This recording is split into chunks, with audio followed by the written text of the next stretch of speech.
You're listening to the Droematic Show podcast. All right. I think we finally online, guys. Welcome to the first ever Droematic podcast show. Droematic, baby. We are finally here. A couple of weeks, man, and all of the stress and everything. We finally here doing our first show. So I'm just glad to be here. Ty, Jay, I really appreciate y'all for coming on here, man, and hopefully we'll make a good hit with this podcast. Now, with that being said, you guys, the viewers at home, just bear with us. We're going to be a little bit nervous. We definitely want y'all to stay with us as we get better and better at this. Don't worry, the shows will come out a little bit better. Now, with that being said, I'm going to just go ahead and get right into it. I want to talk to y'all a little bit more about a really important situation that took place earlier this week. Now, it's been in the news for quite a few months. This is more so dealing with the Bill Cosby trial. So this episode, we're going to talk a little bit about the Bill Cosby trial and some more things dealing with sexual harassment in the workplace. I know a lot of people right now, there's a lot of things going on, and the Me Too movement and things like that we want to talk about. A little bit serious situation, but we're going to try to make some laughs and give y'all a good show. So with that being said, J-Dub, let's start off with you, man. How was your weekend? What'd you do? Man, my weekend was good, man. I was excited about this. Did you do anything important? Like, what'd you do? Sleep, bro. I slept. He lying. The whole weekend? Nah, man, I partied, bro. I was on a party bus. All over Greenville. What y'all got going? What y'all got going on with the party bus? Hanging out with some of the boys, man. Okay. Getting it in. You know what? I've never been on a party bus before. Like, I mean, what does that entail? Like, what do y'all typically do? Just drinking or? Just drink. Just drink. No. Turn the lights off in there. No, unfortunately, we didn't have a stripper. Oh, strippers. That don't sound like a party to me. sound like a bus. It was a bus. But next time, we'll all get together. Cool. That sounds good to me. Ta. Yo. What'd you do this weekend? Eat The chips. usual. What was that? The usual. What's the usual? Greedy. Being greedy. Yeah. We just munching at home. Munching and chasing money. I don't know. It's just something about females, yo. They just nab and eat. They don't eat all the time. I can't explain for everybody else because most chicks that eat a lot, they be skinny as hell. I don't really eat a lot. I just eat a lot of junk. That's because you don't do enough. That's when you're missing it. So you basically saying I need a laxative like once a week. Whatever you got, 2 suppositories, 2 at a time. Laxatives are actually pretty good. They're pretty healthy, man. Like, our colon takes a lot if we just pounding it with food all the time. So it needs to break just like everything else. Yeah. So, yep. All right, so that's enough of that small talk. Let's get right into it. We're going to talk about pudding pots. We can talk about pudding pots. Get the pudding pots. I want the best Bill Cosby jokes we can possibly get on this episode. The best. So, as you people know, Bill Cosby was charged for drugging and molesting Andrea Constant. He was found guilty on all 3 counts. The last time the jury couldn't decide whether to convict him or not. I guess it was just a hung jury. They didn't have enough evidence on him or what, but it just didn't work out last time. But now he actually was found guilty. He's facing 10 years for each one of those counts of messing with little Andrea. That being said, man, Bill Cosby, like, he's the American dad. Me growing up, I can't say that he's a role model, but, just watching his episode, man, it was something like to really bring to the black community, to see him doing good and, not being a single parent home. I really admire that show, and I really admire what Bill Cosby did, but I just didn't see this coming. Did y'all see this in him? Like, this is just something different. Like, I would have never thought, like, that Bill Cosby would do something like this. I guess you never know what's inside of a person, but it was just, man, like, when I'm hearing this, I'm like, you got all that fame and fortune. Why would lower yourself to just, want to drug somebody and take advantage of them? Like, I don't get that, John. Like, what do you think about this, man? And I think more in society, we look at actors as real human beings, but they're just playing roles. You gotta remember they're humans also. We don't really know what goes on behind the scenes, much less like how we live our lives. Yeah. But did I see Bill Cosby doing this? No. When it first came out with the accusations, it got a little more serious. Yeah. And then just kind of reading into the news, you heard about how many more people came out just to accuse Bill Cosby this time. My whole thing is, and something you guys were talking about last night, is the time frame that it took for them to actually come out with it. What would actually make them all come out now? Like, was it fear or, like, what do you think it was, Tom? I think more so money. Because anytime a woman or a man go through a traumatic instance as such, it kind of plays like a major role. Like, you know, it traumatizes them. Yeah. So to wait years, it got to be money. I mean, but all 50 though. I mean, do you really think it was that count? Or there was 50? Yeah, it was like over 50 women. From reportedly, you know, they said it was like 50 women. 50 women, 5 accusers in this last trial. Yeah. Yep. That's a lot. I didn't know it was that much. I try not to delve too much into what the media say. Yeah. As they say, fake news, but I don't know about the money side to it though, because you think a lot of people, maybe as women, more so they'll get objectified, they'll get slaughtered. Yeah. I'm scared to come forward. I agree. You think with this power, you think that just kind of intimidated him? Like, you know, who's going to believe me that, you know, Bill Cosby's doing this and that? And, like, who would take me seriously to take my word for doing something like that? Or, you know. Or just getting labeled as the typical, can we curse? Okay. Like the typical hoe. Fuck if I'm not going to curse. Like the typical hoe. Like, you don't want to, you know what I'm saying? Yeah. So this is the deal right here. So again, her name is Andrea Constant. So back in 2004, it was said that Bill Cosby invited Constant to his house.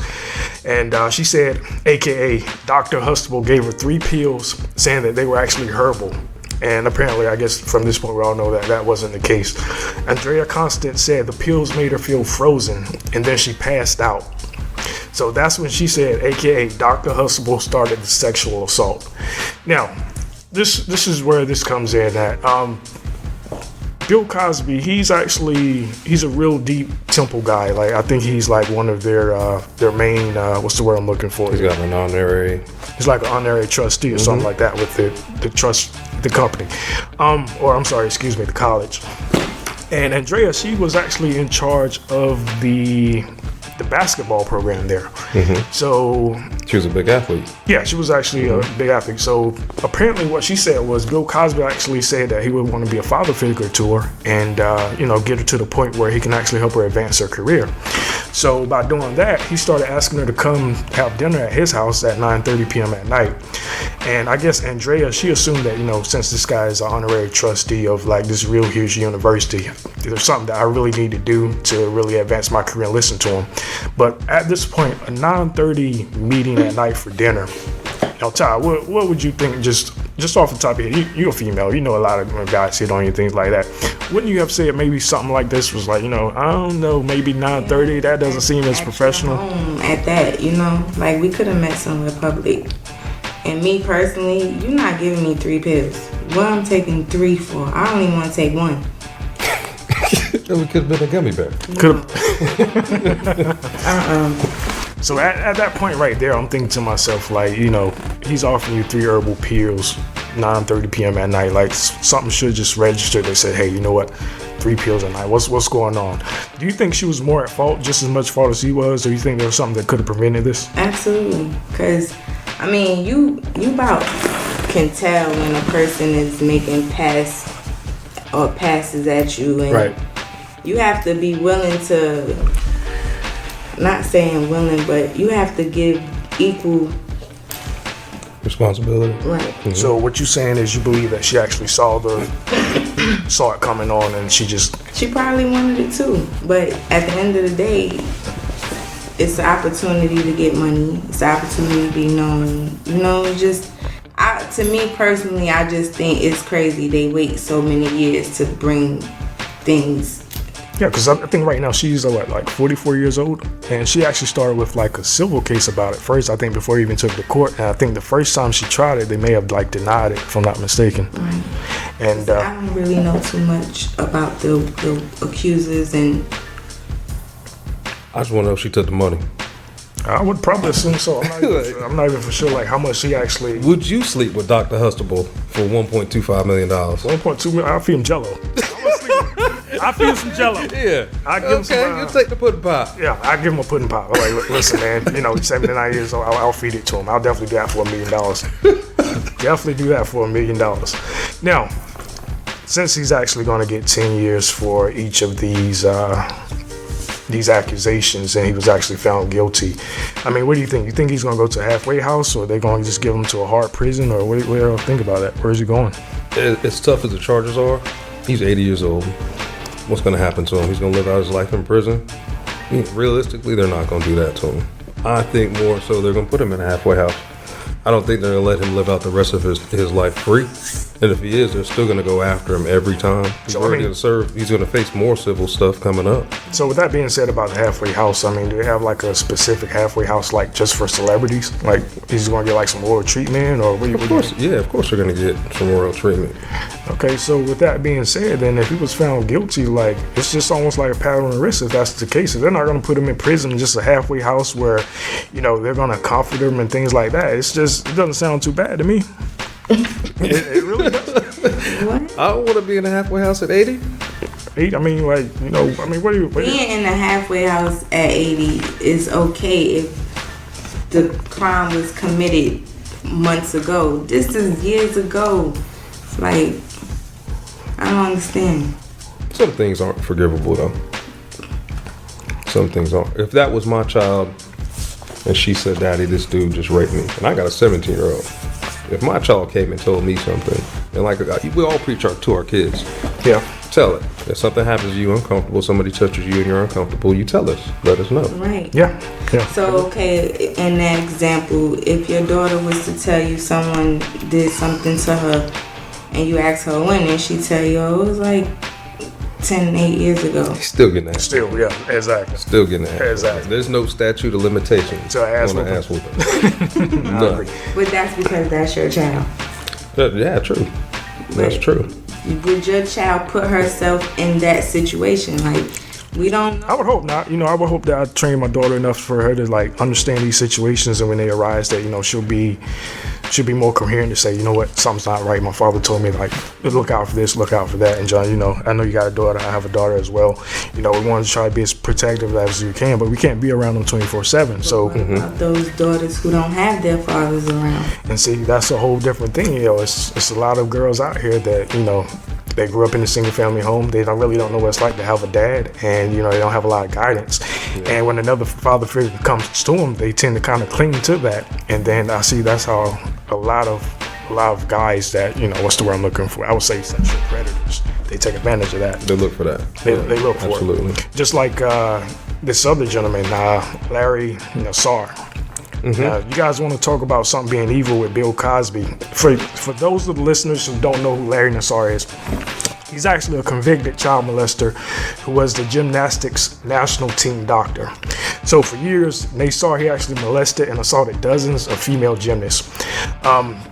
It actually went to, at one point, this one girl, I was actually looking to the interview the other day. She was saying she was maybe about, 14 or 15 years old. And while she was actually in the room with him, he actually pulled out his penis and just started rubbing it on her feet. It's not funny, but... No, it's not funny, but it's just He gave sick. her footwork, though. He gave her the footwork. God, you know, he gave her the footwork. And I saw that, I was like, man, like, how disgusting can some people be? It got to the point where it got so bad that he would have, like, the parents in the room, where he would actually just put a towel up and actually just stroke their vagina and things like that when the parent is in the room.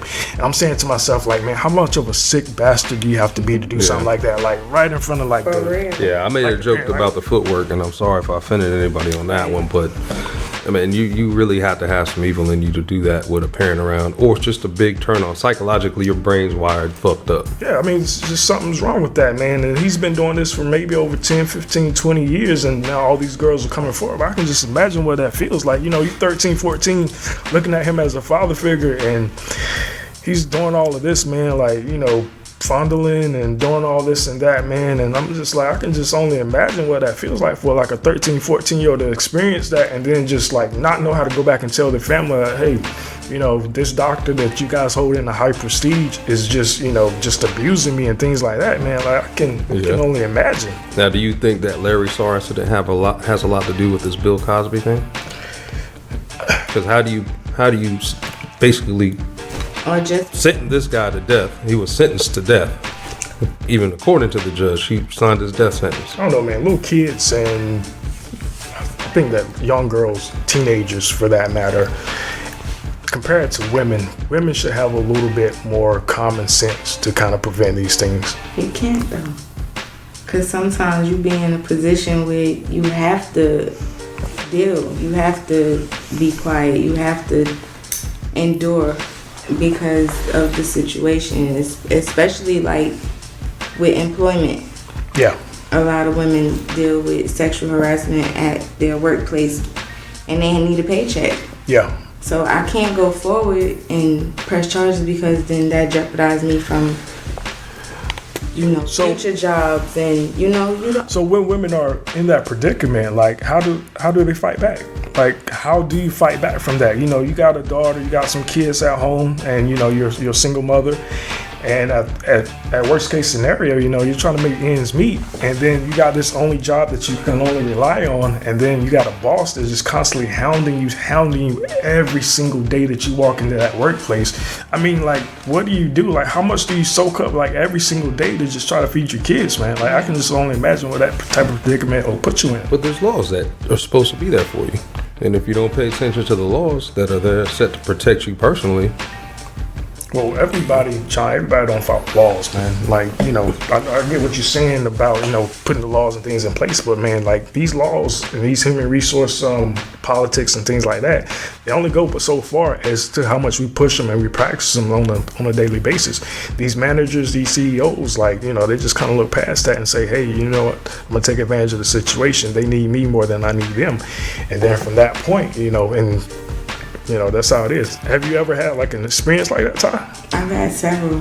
Several? Mm-hmm. Oh, wow. You didn't even say one. She said several. Slap your booty? It's just a lot, with the frisking you or... Like, so my thing is, if you're in a regular job, like, what would even require for them to actually even touch you? Like, I know you did... They may, like, pretend like they're grabbing something close to you and, kind of finagle their way around your chest or your breast, scoop past your butt, grab your butt. I mean, it's different. Are they getting as bold as to actually doing it around other employees? Yes. Sometimes, like, even betting other employees to take it that far because they don't want to do it, just to see how far you or how much the woman would allow. You know what I'm saying? Right. But then you got this Me Too movement where people are starting to feel comfortable coming forward.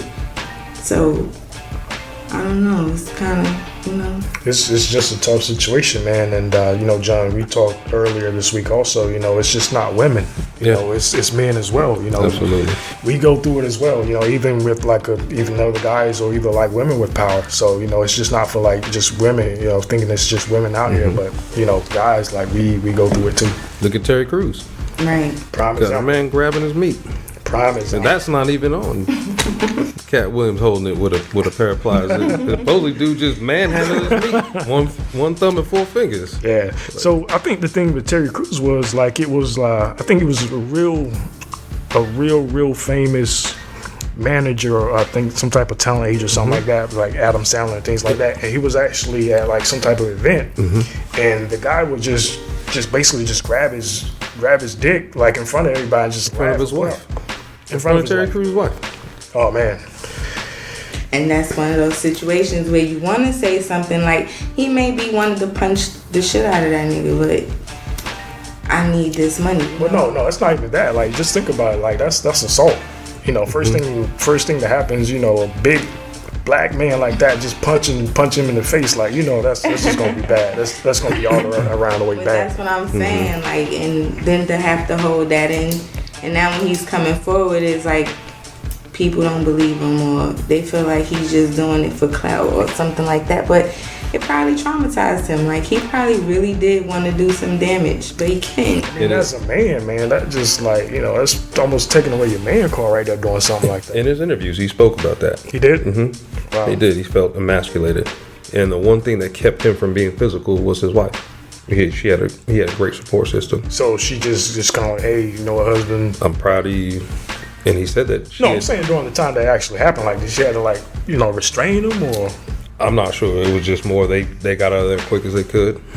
And in the car, he said that she just kept telling him she was proud of him. and proud of him. Because she told him that he was going to become a target. He wasn't going to get baited. Right. And sometimes you get baited as a celebrity. I don't know, John, man. What would have happened in that situation if that was If you? somebody grabbed me, Somebody grab you. it's going to be bad, bro. They said, John, I want those junks in the trunk, man, and just jumping all on you. He going to be in somebody's trunk. That's for sure. Yeah, I don't know. I couldn't walk away from that situation. Man, it's tough, man. That's just a real tough predicament to be in. But yeah, the sexual assault thing, I do commend the women for coming out, being brave. Because this is it's something really tough, man. A really tough topic to talk about. But I commend any woman that feel like they're being harassed like that to really come out and just speak up about it. And Ty, listening to you talk, one of my personal friends to go through something like that always touches me and say, you know what, something needs to be done. So yeah, there's a great voice for those that don't want to speak right now. Exactly. I feel like if that happens, people, because in my situation, I didn't take it any further. I felt like it wasn't no need. I just quit. It was like the money wasn't worth me going to work every day knowing I had to deal with that. Yeah. So. Yeah, this is tough. If you were to talk to this gentleman that actually was responsible for doing that, what would you say to him? Like now, if you see him, and what would you say to him if he were to come up to you and say, "Hey, I apologize"? Like, how would you express yourself? I couldn't accept his apology because it was going on for so long. Like, at this point, you know what you're doing. And I'm telling you, I'm not comfortable with the remarks and the text messages and let's keep this strictly. So at no point he said to himself, you know what, maybe I'm going a little bit too far. She's not reciprocating. Let me just step back for a little second. That's what the problem is. Maybe something wasn't registering, or maybe other women made him feel comfortable enough to continue. And I feel bad that I didn't move forward with actions, or You feel like he did that to some more girls before you? I know he did.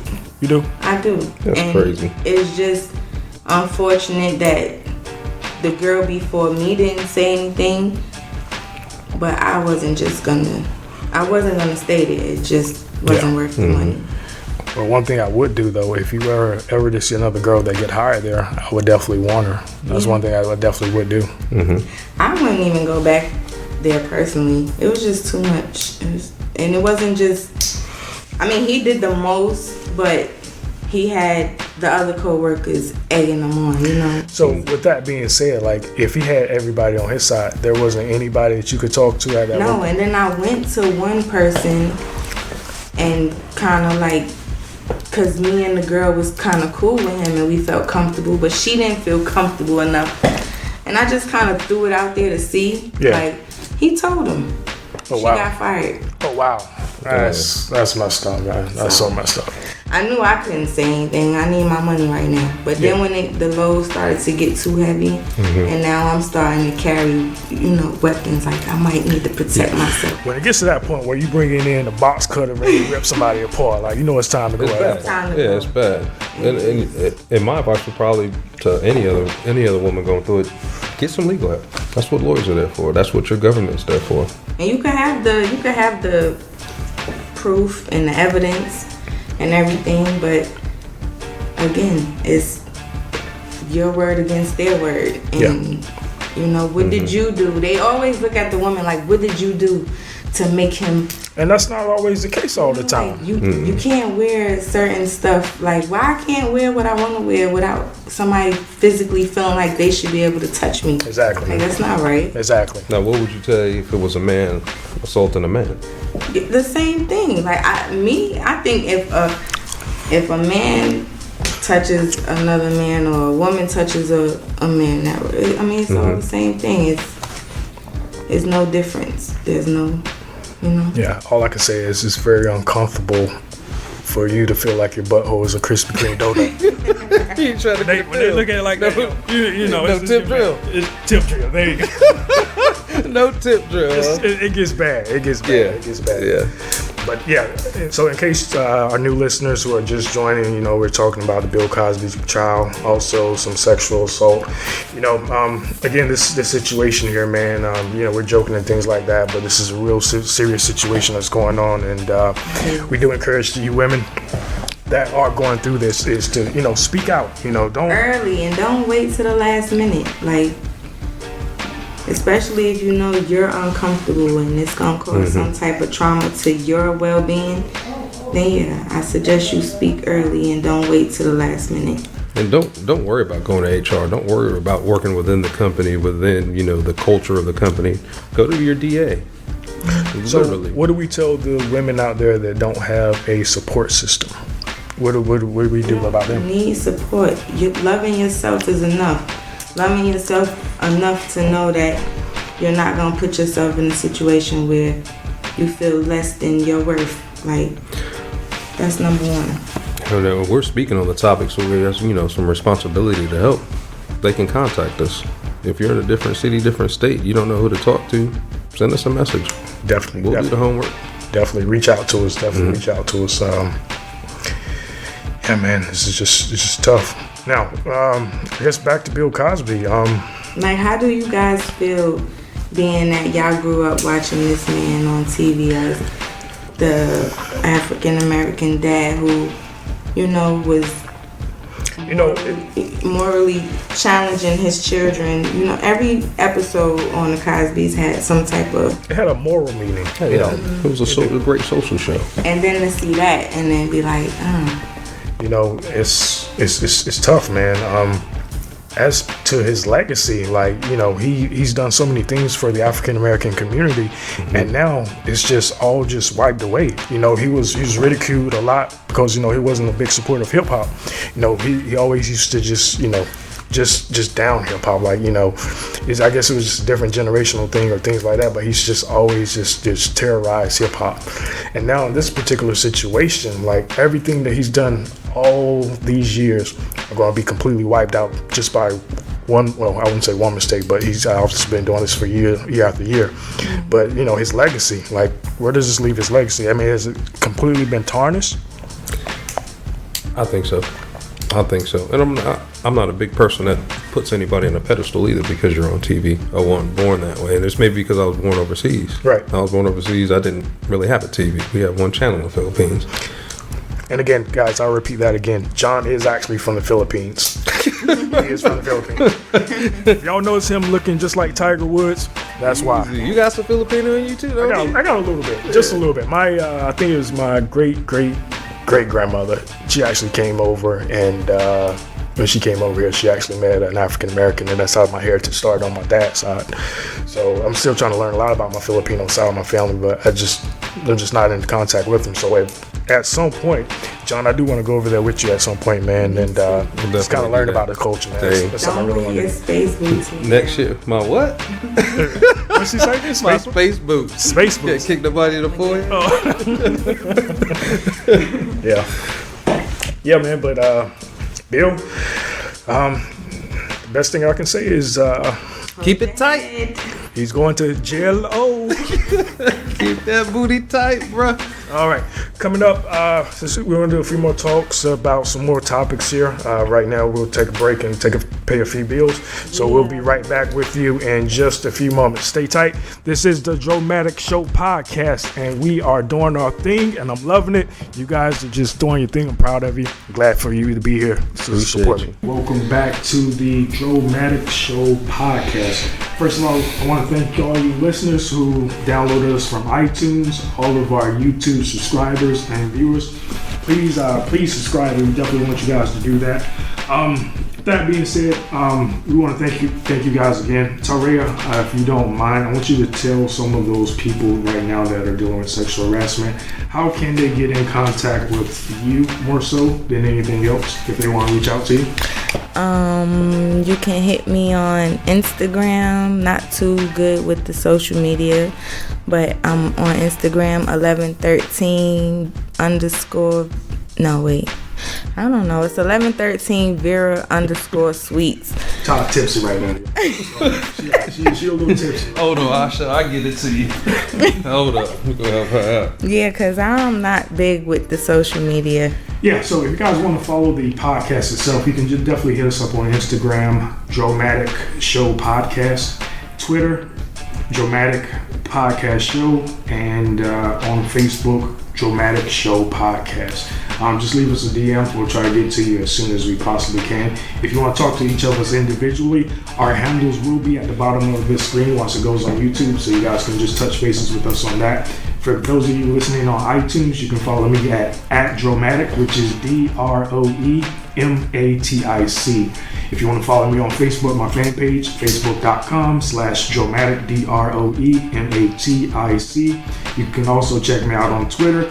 My full name, Aaron Martin, spelled EREN, last name Martin, MARTIN. Bill Cosby, you need anything while you locked up, hit E up. I got you, Bill. And J-Dub, is there any way that they can reach you, sir? Yeah, you can reach me on my Instagram is jwaters0406. Cool bean. All right, again, we want to thank all you guys for listening and subscribing to our channel. Please stay tuned as we will be doing episodes every couple of weeks. Right now, we're going to be on a monthly basis. As we get better with this, you'll start seeing episodes come out every 2 weeks to hopefully eventually every 1 week. Any additional content, things like that, I'll be updating you guys with the websites. Anything you guys want to talk to us about, leave them in the comments, views, and things like that. Other than that, thank you guys for listening. You've just listened to the Droematic Show podcast with your host, Droematic.